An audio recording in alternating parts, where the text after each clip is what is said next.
Buenos días. Vamos a trabajar el tema de sistemas de vigilancia epidemiológica para riesgo biológico. Actualmente estamos viendo el curso de riesgo biológico. Yo pienso que las cosas más complicadas en seguridad y salud en el trabajo es montar los sistemas de vigilancia epidemiológica. Básicamente les voy a dar unos ítems o unas guías, porque el riesgo biológico es muy diferente al resto de los riesgos con los que se van a encontrar. ¿Qué es un sistema de vigilancia epidemiológica?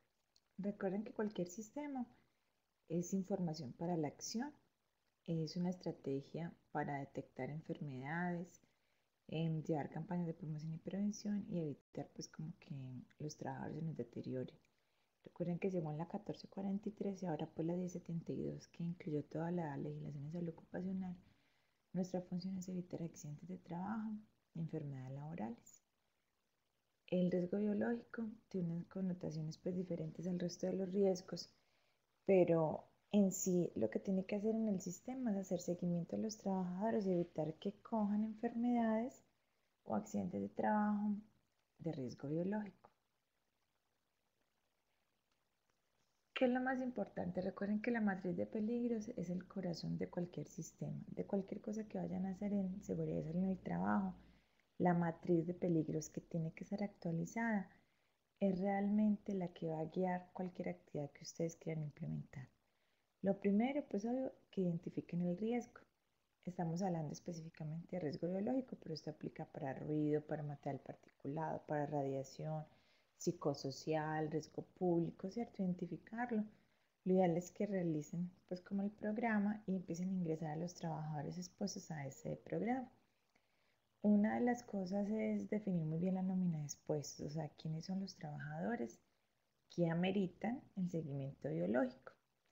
Recuerden que no a todos nos van a meter a los mismos sistemas de vigilancia. ¿Listo? Lo van a hacer por cargos y los cargos que nos van a definir el riesgo de exposición que tengamos. A esta nómina de expuestos se le van a hacer los exámenes que requieran, ¿cierto? La intervención que se necesite. Ahorita vamos a ver que para riesgo biológico no es tan fácil porque no es como hacer audiometrías, como hacer espirometrías. No hay ningún examen que nos marque la exposición o el deterioro en riesgo biológico. Básicamente cuando se hacen las pruebas, cuando tenemos un accidente para ver pues si hubo algún tipo de infección, una seroconversión aún después de una exposición a sangre o algún fluido pues corporal. O cuando hacemos unas serologías como de ingreso para ver si tienen buena titulación de anticuerpos para hepatitis B o para varicela, como para asegurarnos que el trabajo al momento de una exposición no se vaya a enfermar. O sea, que ya tenga como sus defensas al día y adecuadas. Pero no hay unos exámenes de seguimiento que podamos hacer para hacer trazabilidad en el tiempo. Y obvio, pues la gestión del resultado. Miren que como cualquier ciclo PHL se debe retroalimentar y siempre, siempre revisar cómo vamos con los procesos. Para que una empresa sea saludable, debemos de utilizar el ciclo de Deming o ciclo PHD. Como ustedes ven, como es un ciclo, el mismo se debe retroalimentar y siempre que haya que hacer un mejoramiento del sistema, lo deben de hacer. En la 1443 y en la 1072 ahorita nos hablan mucho de la gestión del cambio. Lo ideal es que haya una manera de ustedes hacerle control a esos cambios y verificar que a largo plazo el cambio obvio sea para mejorar. A veces cambiamos los procesos productivos y no tenemos claro si el riesgo se va a disminuir, puede que el riesgo aumente. Entonces lo ideal es que aprendan a hacer un poquito de control del cambio. Pero el sistema se puede modificar, se puede actualizar, se debe actualizar por lo menos una vez al año, donde usted defina si toda su intervención si fue efectiva. Puede que encontremos que el sistema está muy bien y que vamos a seguir igual. Puede que encontremos que en el desarrollo hubo muchos inconvenientes, nos equivocamos en el presupuesto, en el cronograma, la nómina de expuestos se tuvo que reevaluar, hubo que hacer otro tipo de intervenciones, pero por eso lo ideal es que dice la norma, por lo menos una vez al año usted debe evaluar todo su sistema de gestión. Como vemos acá, lo primero es caracterizar el evento o la problemática que vas a evaluar. Actualmente vamos a hablar de riesgo biológico. debes de hacer un documento en el planear, ¿cierto? El planear es como lo que va a empezar a desarrollar todo. ¿Qué diagnóstico tengo? Ahí vamos a trazar la línea basal, que ahorita les explico. Aunque al verificar también lo podemos hacer la política, socializarla, buscar las responsabilidades de cada área, hacer un plan de trabajo, un cronograma, definir el sistema de información que vamos a utilizar. Todo eso va a ser parte del planear. Recuerden que en la 1443 nos hablan de tres tipos de indicadores: los de estructura, los de proceso y los de resultado. Para los sistemas de vigilancia, que ahí siempre vamos a hablar de unos indicadores de gestión y unos indicadores de impacto, pero ahorita pues más adelante los vemos. Cada sistema va a tener unos indicadores, porque eso finalmente es lo que va a mostrar los resultados del proceso.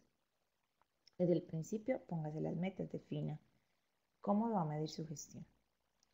El hacer. Recuerden que también la norma tiene definido que lo último es el control en las personas. Primero va a hacer controles en la fuente o de ingeniería.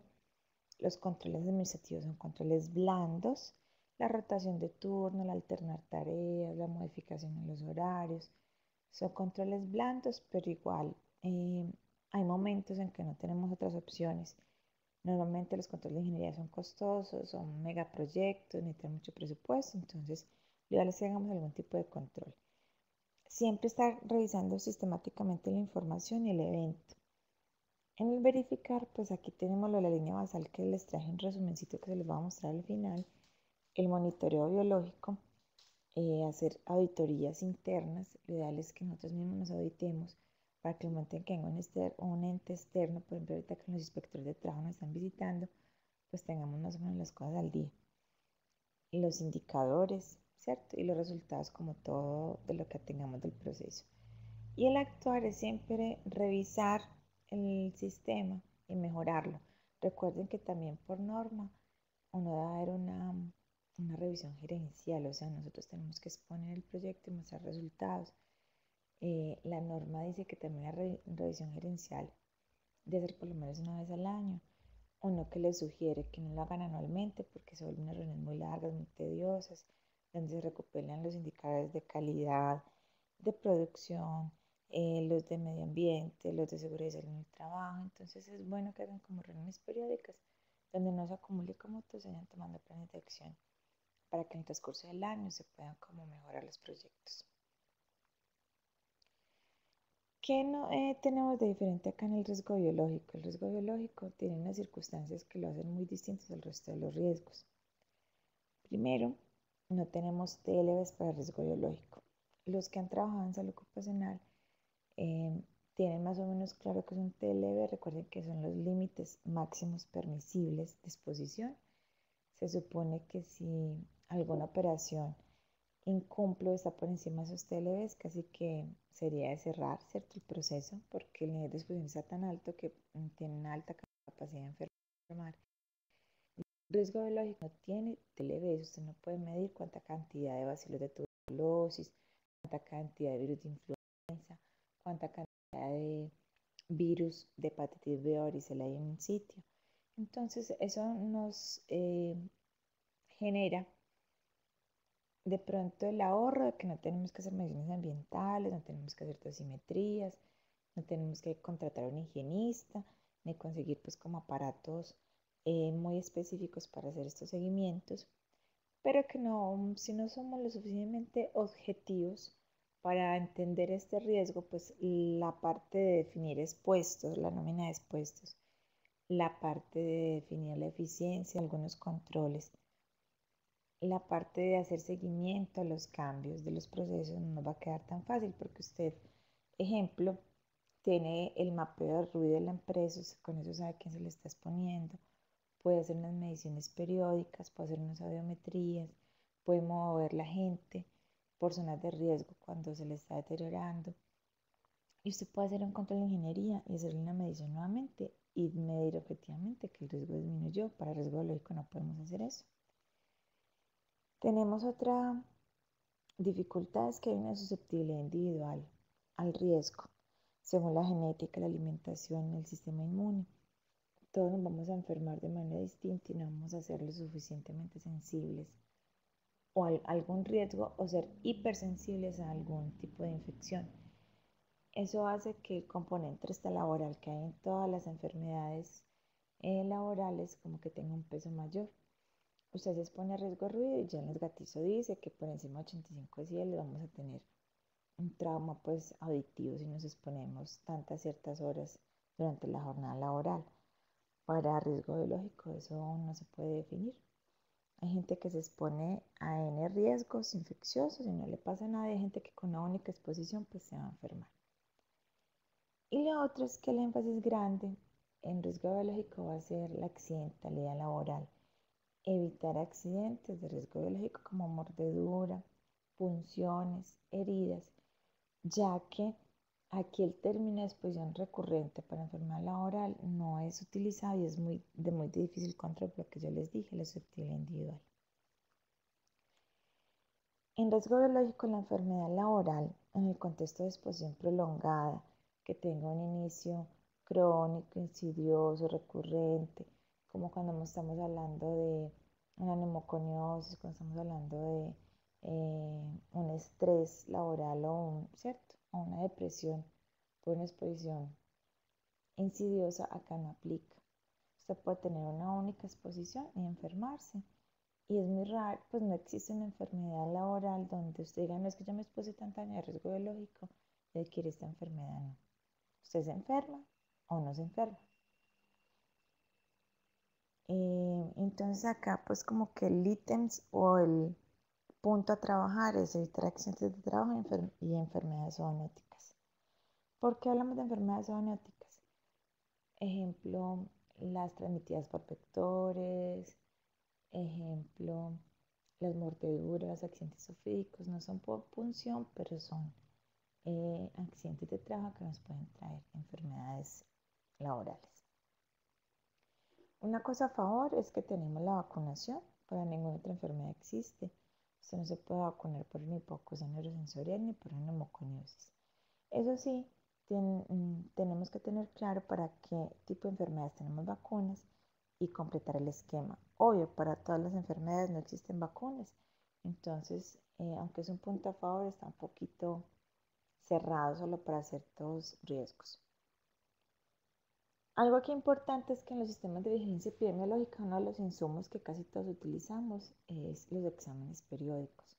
Cogemos una base de datos, ingresamos todo el personal, ponemos audiometría, espirometría, visometría, red cardiovascular, lo que vayamos pues como a seguir, ponemos las fechas y vamos mirando en el tiempo ese de trabajar cómo se comporta con base en la exposición. Para riesgo biológico no tenemos exámenes periódicos para hacer, para tener en cuenta en este seguimiento. Usted no puede hacer un examen anual para ver qué tanto lo altera la exposición al HIV o a la hepatitis B. No, usted simplemente lo único que puede hacer es si la persona se funciona, meterlo pues como el protocolo de accidentalidad, hacerle pruebas para que no se le convierta pues como en un caso positivo. Pero a los que no se accidenten es muy difícil que usted les haga un seguimiento biológico con exámenes. Entonces normalmente si ellos no se exponen a ningún otro riesgo, se les hace un examen médico ocupacional periódico, no se piden muestras sanguíneas. Si se exponen a otros riesgos, pues usted le pide su biometría, si se expone a radiación supra de tiroides, su hemograma, pero realmente un examen específico para riesgo biológico no existe. Entonces el seguimiento es distinto. Como les dije ahorita, les voy a dar como unos ítems de cómo hacer el sistema. Yo tengo claro que todos tenemos una manera de trabajar diferentes, que cada empresa tiene una base de datos distinta. Algunos la tienen sistematizada, otros manejan un Excel. En otras empresas el proveedor es el que les entrega la información ya como plasmada en una sábana de información. Recuerden que lo más importante, independiente de cómo lo hagan, es que la matriz de peligro es el corazón de su sistema. Debe clasificar y definir los riesgos a intervenir según la priorización. Si se trabaja en una empresa de metalmecánica, pues realmente no le justifica montar un programa de riesgo biológico. Si se trabaja en una veterinaria, en un hospital, en una empresa de alimentos, en todas las actividades económicas que estamos viendo, lo debe de de implementar. Uno que les dice cómo montar un sistema no es fácil, la ley nos exige cuando les hagan las visitas del ministerio, de los inspectores de trabajo, que priorice. Entonces, si yo tengo riesgo biológico, pero por encima tengo ruido, tengo biomecánico, tengo psicosocial, me da esperita de yo montar el riesgo biológico después. Pero yo trabajo en un hospital, es el primero que tengo que montar. Entonces, ¿qué les quiero decir? Móntenlos todos, pero prioricen. Esto quita tiempo, el solo hacer el documento, el solo como cranear qué seguimiento se va a hacer. Pero si tienen el riesgo, móntenlo, pero prioricen. Una de las cosas más importantes es definir qué documento se va a utilizar. ¿Cuál es el documento guía? Que cualquier persona que lo lea, sea un auditor, sea un ingeniero, sea el médico, sea la ARL, lea el documento y entiende usted como empresa cuál es el sistema que va a hacer. Debe tener el alcance, los objetivos, la población objeto, la nómina de expuestos, cómo decidió pues que le iba a trabajar, si va a tener unos criterios de inclusión, unos criterios de exclusión, si tiene un algoritmo de manejo. Muy importante la matriz legal. Ahorita nos están exigiendo mucho eso. Cada riesgo tiene como una documentación en materia de normatividad.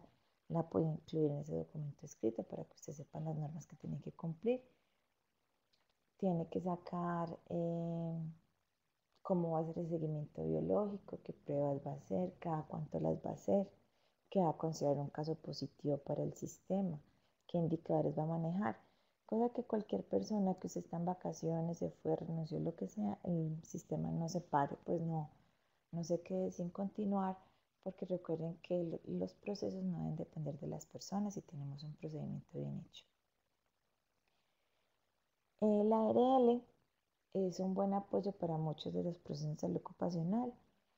Recuerden que la ley dice que el único encargado o responsable es el empleador. Por lo tanto, la ARL no les debe hacer los sistemas, les puede ayudar. Y lo otro es que el riesgo biológico es muy de médicos o de enfermeras, de hacer seguimiento. Ruido te puede ayudar un ingeniero, un tecnólogo. Entonces, recomendaciones. Ellos les pueden dar un apoyo en recursos humanos, prestarles un médico semanal, quincenal, lo que sea, para que los apoye con el sistema. Ese personal de apoyo que les entreguen, lo ideal es que los lleven a la empresa, que lo contextualicen. No es lo mismo una morgue que un hospital, no es lo mismo una carnicería que una clínica veterinaria. Desafortunadamente uno ve que en los sistemas de vigilancia epidemiológica cogen un documento X bajado a internet de la ARL, de cualquier otra empresa, le cambian el nombre de la empresa, al NID, y copian y pegan. Realmente un sistema de vigilancia no les va a funcionar así. Todas las poblaciones son distintas. La ARL no les puede hacer eso. Los únicos que conocen bien la empresa son los propios trabajadores. Apóyense en ellos. Lo ideal es que cuando uno empieza a trabajar en un sistema, uno encuentre que se ha hecho algo. Es muy raro que una empresa esté en ceros. Puede que no tenga documentado, que no tenga registros, que la información esté desordenada, que esté eh, repartida por varias áreas, pero normalmente han hecho algo, porque la ley viene exigiendo tanto en salud ocupacional que se han hecho pinitos en muchas cosas. Entonces, lo ideal es que recopilen la información, hagan una base de datos y recopilen como el histórico para que empecemos a trazar las líneas basales, no empezar de cero. Clasificar los riesgos por cargos. Usted tiene que definir quiénes son los que exponen el riesgo biológico y lo coge por puestos de trabajo o por cargos, porque usted realmente va a seguir es personas. ¿Listo? Entonces, ejemplo, trabajo en un hospital y tengo 25 médicos, 30 enfermeras, 5 bacteriólogas, pero esos cargos pues obedecen los nombres de un personal, porque finalmente usted le va a hacer seguimientos a Julanito, a Peranito, y no a un contrato ni a un número de cédula. Entonces tiene que definir muy bien su nómina de expuestos.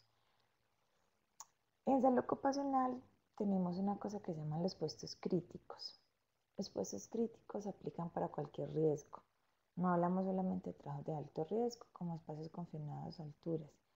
Eh, el riesgo biológico también tiene unos puestos críticos. ¿Cómo cruzamos? Tenemos varias vías de entrada. Las enfermedades que se hayan calificado como laborales, o sea, que ya están calificadas, probablemente indemnizadas o pensionadas, ¿cierto?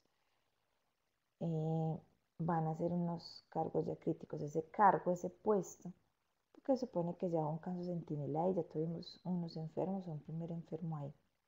El ausentismo también nos va a servir para delimitar puestos críticos y los accidentes de trabajo. Cojan las zonas más accidentógenas, las áreas donde hay mayor riesgo, donde más reporte hay, y va a ser un puesto crítico para su sistema. Lo otro es definir muy bien las vacunas existentes para ese riesgo.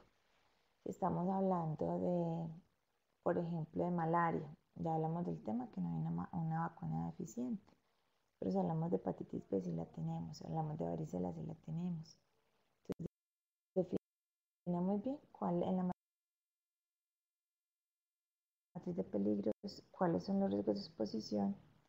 Con base en eso averigua si existen vacunas disponibles, qué tan efectivas.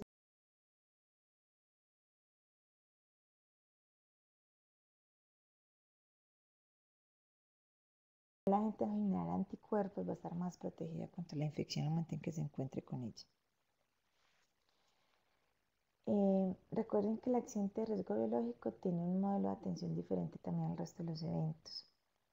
Divina con la ARL el protocolo de manejo de esa accidentalidad y cuál va a ser la cadena de atención más adecuada. Ejemplo, si vamos a necesitar un infectólogo, un internista, una bacterióloga, 24 horas, no hagan convenios con un hospital chiquito, un hospital de pueblo, un centro de salud que muchas veces ni laboratorio hay, ¿cierto?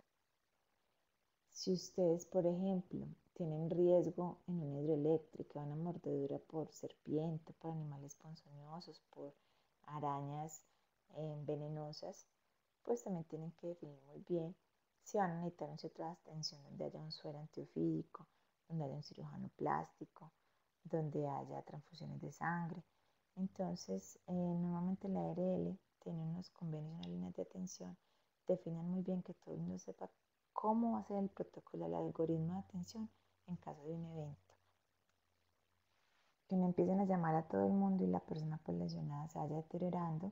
Recuerden que el riesgo biológico a veces no es muy florido, no es tan bulloso como una caída de alturas, pero las consecuencias a largo plazo pueden ser peores.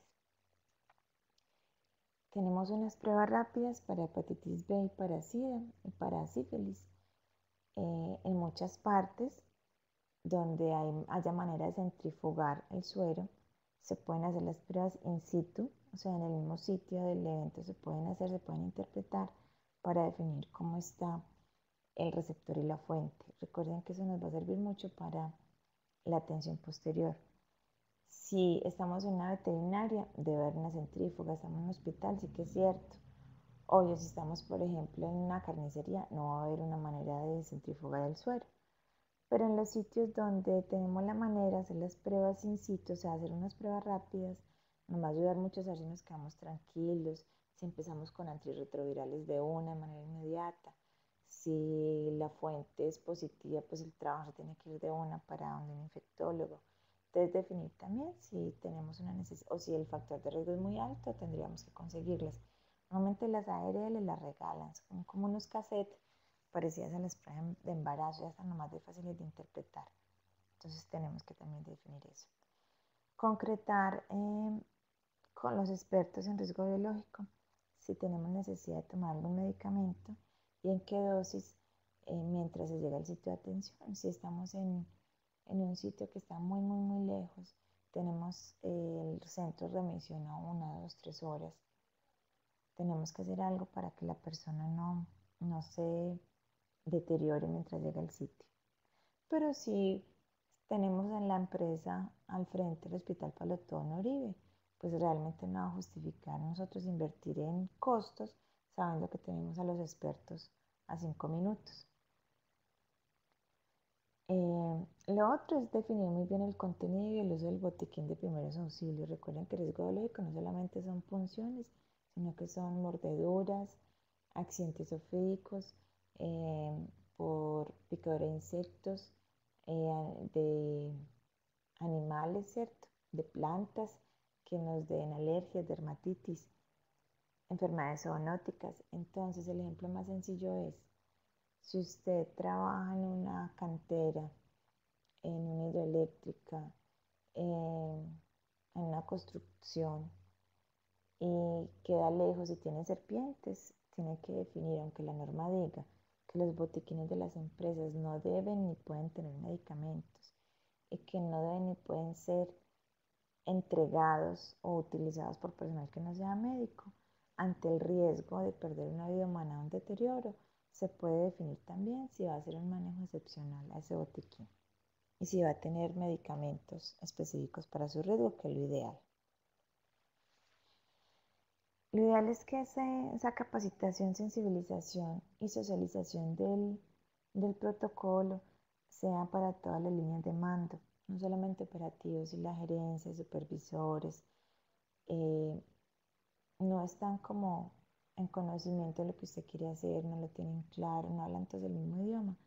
Probablemente el presupuesto, el cronograma, los recursos no va a funcionar ni a fluir tan adecuadamente. Defina muy bien el alcance, si quiere solamente propios, contratistas, terceros. ¿Cuál es la recomendación para todos los sistemas? Ingrese a todos los vinculados a su nómina y a los contratistas y terceros, inclúyalos en las campañas de promoción y prevención. Capacitaciones, jornadas de la salud, cosas de sensibilización, vacunación, pero realmente usted no es el directamente implicado en hacer como seguimiento a un evento ni generar como cierto impacto en otras actividades, ¿cierto? En la intervención sobre todo el riesgo.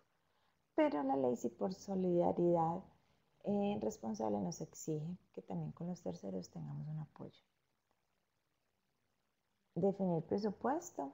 Si voy a pedirles desde el ingreso que entren vacunados, si yo los voy a vacunar, en cronograma de trabajo. ¿Qué les sugiero? Que ellos antes del ingreso o en su proceso de ingreso tengan el esquema de vacunación completo y las pruebas de serología que se necesiten para ese riesgo.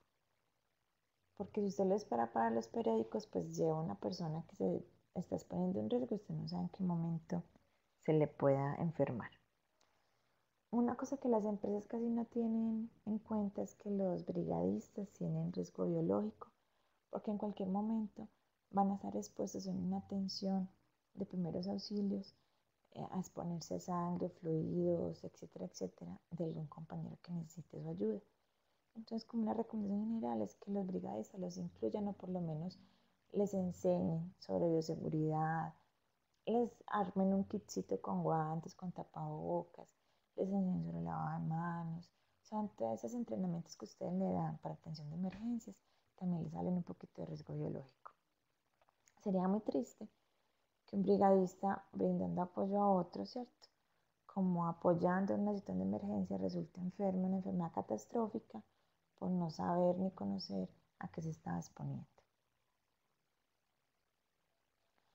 Como yo les dije ahorita, cada sistema debe tener unos indicadores. Normalmente los dimos en indicadores de gestión e indicadores de impacto. ¿Qué son los indicadores de gestión? Son los indicadores que por más que usted intente, no va a asegurar que la gente no se enferme, pero le sirve para mostrar gestión, para promoción y prevención, para que usted está invirtiendo y está haciendo cosas en pos de sus trabajadores. ¿Cuáles son los indicadores de gestión? Las capacitaciones, la vacunación, entregar los EPPs. O sea, usted, eso no lo va a hacer que la gente no se le enferme ni se le deteriore, pero sí va a mostrar que usted está haciendo algo por ellos. Entonces recuerden que dependiendo de cada riesgo vamos a sacar unos indicadores específicos. Yo aquí les doy unos ejemplos de lo que podríamos manejar para riesgo biológico. Por ejemplo, cobertura en vacunación. Número de trabajadores con el esquema completo sobre un número de trabajadores expuestos por 100. Recuerden que vamos a hablar sobre nómina de expuestos.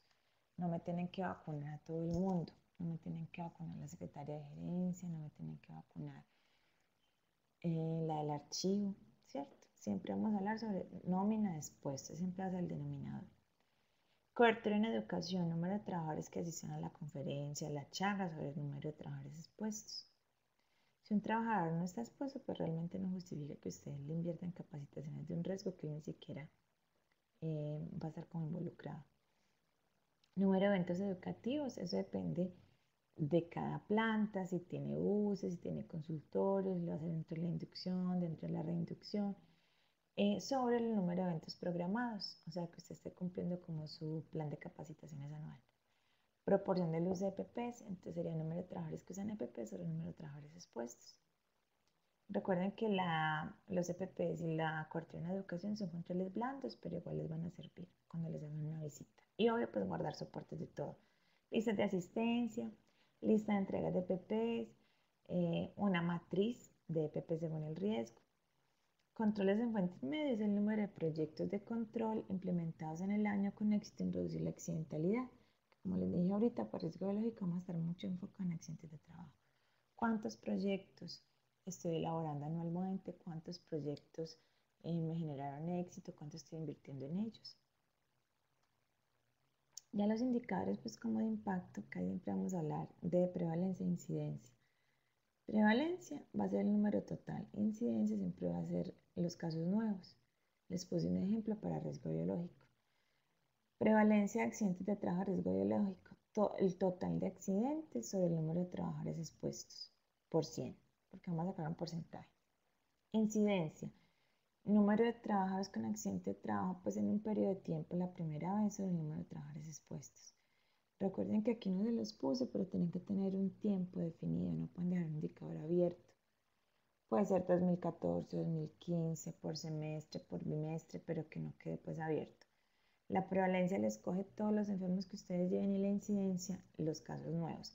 Si un sistema de gestión está bien implementado, la incidencia siempre debe ser igual a 0.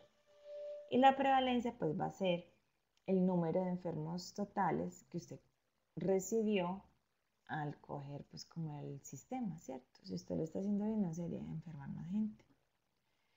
Otro, prevalencia de enfermedad laboral de riesgo biológico. Número total de trabajadores calificados con una enfermedad laboral, ¿cierto? Casos de hepatitis B positivas, casos de HIV positivas, sobre el número total de trabajadores accidentados. Recuerden que también está en la gestión el proceso después de un accidente. Si usted hace todo bien, le hace las pruebas, le da los antirretrovirales, le hace el seguimiento, lo más probable es que no se le enferme. Pero si usted de 5 accidentes de trabajo tiene 5 enfermedades laborales, significa que el manejo de la accidentalidad no está bien hecho, no está haciendo prevención oportuna a esos eventos. Y la incidencia pues serían los enfermos nuevos sobre el total de accidentes.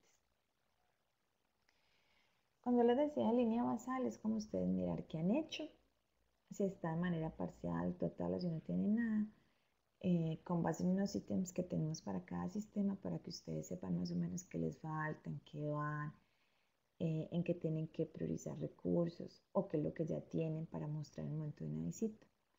En la planeación, hacer un documento de referencia, ¿cierto? Donde se diga cuáles son las áreas, indicadores, plan de acción, objetivos que se hacen en medicina del trabajo, cuáles son los responsables. La parte del diagnóstico integral en esa intervención, qué procedimientos hay, las materias primas, los diagnósticos sanitarios, el manejo pues, de residuos sólidos, si la gerencia está apoyando como todo el programa, si las responsabilidades están bien definidas en todos los niveles de la organización, si hay una persona responsable que lidere el programa y si hay un sistema de información adecuado donde se esté como llenando todo para cualquier revisión. La implementación, los controles de ingeniería, ¿cierto? Que les dije, si vamos a cambiar cosas en la fuente o en el medio, si hay un equipo de trabajo, ¿cierto? De mejoramiento de esas condiciones, que se reúna, que haga unas actas, que haya un comité de bioseguridad. El control de cambios, hay un procedimiento para el control de cambios, se está diligenciando, se está invirtiendo en esos cambios. Controles administrativos, ya les dije, son controles blandos, más como cambio de horarios, los periodos de descanso para disminuir la exposición. Pero realmente como son blandos, pues no sirven, pero hay que enfocarnos en controles en fuente. Capacitación y entrenamiento, programa de elementos de protección personal, que existe una matriz, que estén bien soportadas, ¿cierto? Según el riesgo, que se haya un registro de entrega, de reposición y que se señalicen las áreas críticas.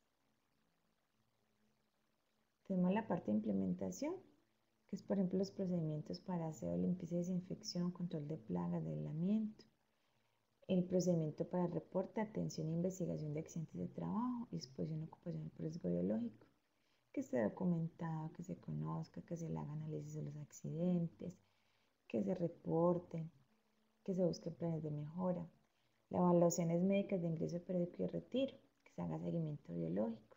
Como les dije, no hay unos exámenes definidos para este riesgo, pero lo importante es que usted muestre que está haciendo exámenes ocupacionales. La parte de inmunización, que tengamos las vacunas al día, que haya un registro, que usted pueda hacer seguimiento. El sistema de información, qué registro está llenando. Y ya tenemos la parte de observación de comportamiento seguro. Recuerden que cualquier riesgo pues está muy definido por la parte cultural. Lo ideal es que pasemos de la dependencia a que nos miren a la independencia de que me cuido porque me tengo que cuidar hasta la interdependencia de me cuido y nos cuidamos. Es muy difícil llegar allá, pero tenemos que hacer la observación de comportamiento seguro. Y la verificación, pues básicamente la auditoría a todo el sistema, que la gerencia sí recibe información, si haya un comité de gerencia, si esté revisando todo el proceso, se tomen decisiones, se revisen los indicadores que usted inicialmente en la planeación se definió, que esté cumpliendo las metas que usted también previamente definió, cumplir todas las actividades que se haya proyectado y obviamente en los indicadores de impacto, la incidencia y la prevalencia. Esto es como a grandes rasgos la línea basal para riesgo biológico. Ahí tenemos como definido todo lo que tenemos que hacer. Muchas ARLs ya con la 1443 y la 1072 tienen como una línea de basales para saber qué tenemos y qué nos falta, pero no solamente de sistema, sino de todo en general. Entonces, requisitos legales, cronograma, capacitación, entonces también pueden hablar con cada asesor para que les colabore como con esto. Eso es lo que les tenía. Yo veo pues que no pudieron ingresar a la videoconferencia. Entiendo que informé con muy poco tiempo, pero lo que intento es como desatrasarnos de temitas. Espero les haya servido, pues si cualquier cosa me escriben en el correo en clase si tienen dudas de la temática vista. Muchas gracias.